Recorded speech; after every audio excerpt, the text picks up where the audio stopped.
The time until the start of the 2018 NFL Draft can now be counted in hours rather than weeks, days or months, and so it's time to take a quick look at where the Seattle Seahawks stand in terms of the salary cap. The team has made several additions in the latter part of free agency, and those additions have left the team at a point where cap space is becoming tight. Specifically, as of this writing, this is where the NFLPA public salary cap report says they stand.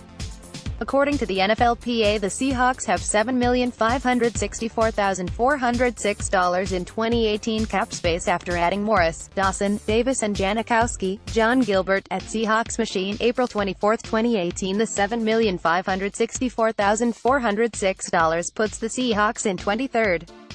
In terms of cap space among all 32 NFL teams, but that is before taking into consideration the amount of money that teams need to set aside for draft picks. For example, just ahead of the Hawks with $9,403,072 are the New York Giants. However, they also hold the second overall pick in the draft.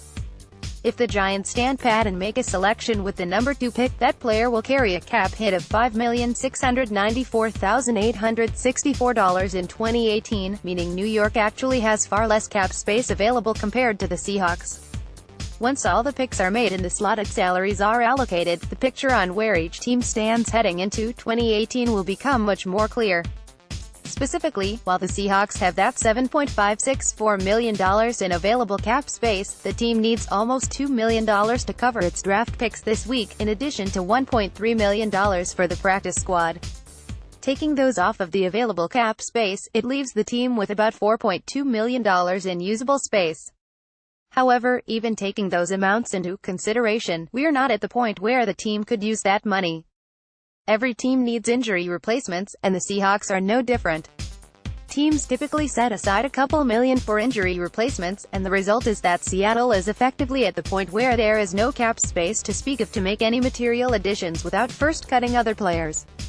The obvious name that could be considered for cap cut purposes would be defensive end Cliff Avril.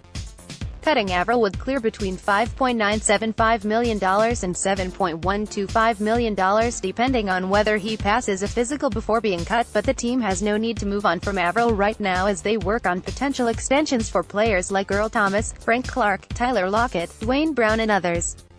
As long as the Seahawks are working towards extensions with any number of those players, keeping cap space minimal helps to create leverage in negotiations. Obviously, the team has a lot more cap space in future years and agents know that, but every little bit helps when working for negotiations in this season. The roster should be far more settled in the coming weeks, after the draft, the UDFA signing period and any free agents who are added after the draft to address the final remaining holes. At that point I'll take a far more in-depth look at the salary cap for the upcoming season and what it means for the roster heading forward.